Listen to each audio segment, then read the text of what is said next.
सूचना का अधिकार कानून आपको जानने और सवाल पूछने का वैधानिक हक देता है। आम आदमी के पास सूचना हासिल करने का ये एक ऐसा हथियार है जिसके जरिए वो सरकारी महकमों में होने वाली गड़बड़ियों को उजागर कर सकता है, जानकारी ले सकता है। लेकिन इसका दुरुपयोग भी होता है, इसके जरिए ब्लैकमेलिंग भी होती है, इससे इंकार नहीं।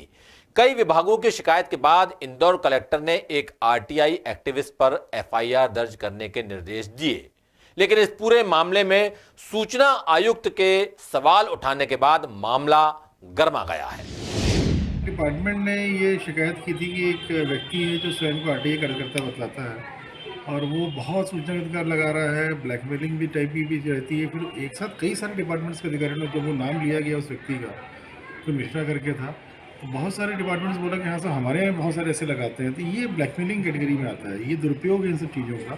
तो हमने बोला है कि उसमें 2 डिपार्टमेंट को ही बोला है अभी तो, कि 2 डिपार्टमेंट अभी इसमें एडीएम मेडिकल जांच करेंगे इसमें और उससे रिपोर्ट लेंगे। और ये एक्सटॉर्शन की कैटेगरी में आता है और इसमें एक्सटॉर्शन की धारा के तहत एफआईआर रजिस्टर करने का बोला है।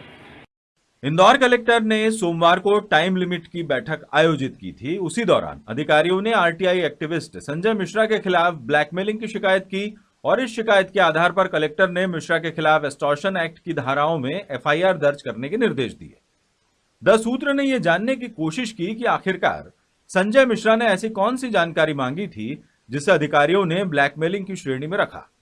द सूत्र से बातचीत में संजय मिश्रा ने कहा कि उन्होंने जिला शिक्षा अधिकारी से जानकारी मांगी थी कि प्रभारी मंत्री ने जो ट्रांसफर का अनुमोदन किया था उससे संबंधित जानकारी अवलोकन के लिए दी जाए। जी, मैंने स्थानांतरण नीति के तहत में जो शासन के आदेश थे वो आदेश का पालन इन लोगों ने किया या नहीं किया है, उसके संबंध में मैंने आरटीआई लगाई थी। जिनके इन्होंने पद का दुरुपयोग करते हुए उस आदेश का पालन ही नहीं किया है, तो उस सब से बौखलाकर ये इस प्रकार का कार्य कर रहे हैं। इन अधिकारियों ने मेरे ऊपर आरोप लगाए हैं, उनकी शिकायत की जांच कलेक्टर महोदय के कार्यालय में ही लंबित है, यह उसकी तो जांच कर लें। कलेक्टर ने यह भी निर्देश दिए थे कि संजय मिश्रा की संपत्ति की जांच करवाई जाए कि उन्होंने ब्लैकमेलिंग से कितना पैसा कमाया। जब 10 सूत्र की टीम संजय मिश्रा के घर पहुंची तो मिश्रा एक छोटे से मकान में रहते हैं, ऐसी कोई बड़ी संपत्ति यहां नजर नहीं आई। मिश्रा ने 2010 में आरटीआई के जरिए जानकारी लेने की शुरुआत की थी और अब तक 400 से ज्यादा आरटीआई लगा चुके हैं। मिश्रा का कहना है कि वो जिस विभाग से जानकारी लेते हैं वहां चाय तक नहीं पीते।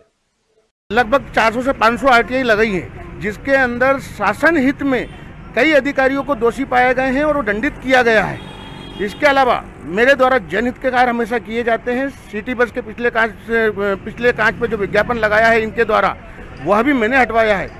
उससे भी इनको जो भ्रष्टाचार कर रहे हैं उसमें भी इनको नुकसान हो रहा है। तो इन्होंने जो बोला है वो बिना प्रमाण के बोला है। एक भी प्रमाण मुझे बता दे, मैं तो जिसके खिलाफ आरटीआई लगाता हूँ, जिसके खिलाफ शिकायत करता हूँ, उसकी एक कप चाय भी नहीं पीता हूँ।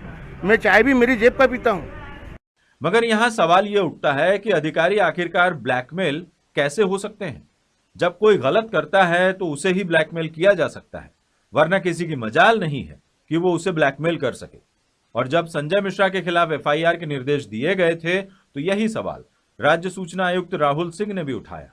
यह भी कहा कि यदि कोई ब्लैकमेल कर रहा है तो उस पर एफआईआर तो होनी चाहिए, लेकिन जानकारी सार्वजनिक करने लायक है तो उसे सार्वजनिक किया जाना चाहिए।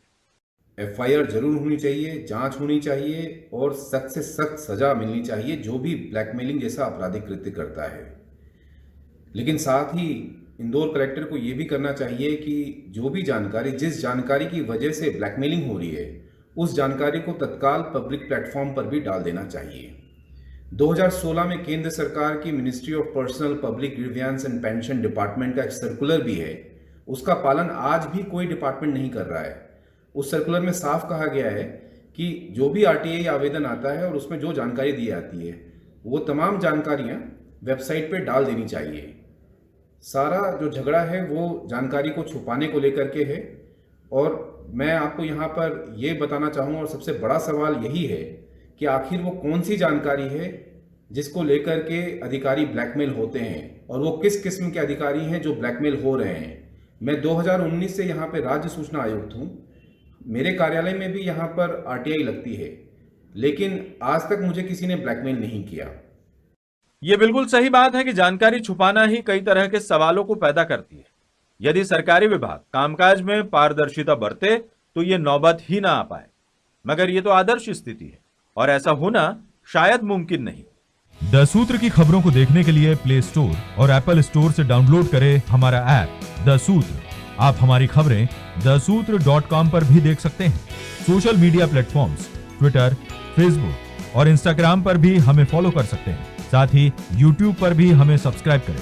यदि आपकी नहीं हो रही कोई सुनवाई और आपके पास है कोई खबर, तो हमारे व्हाट्सएप नंबर 700000244141 पर भेजिए और बनिए हमारे सूत्र।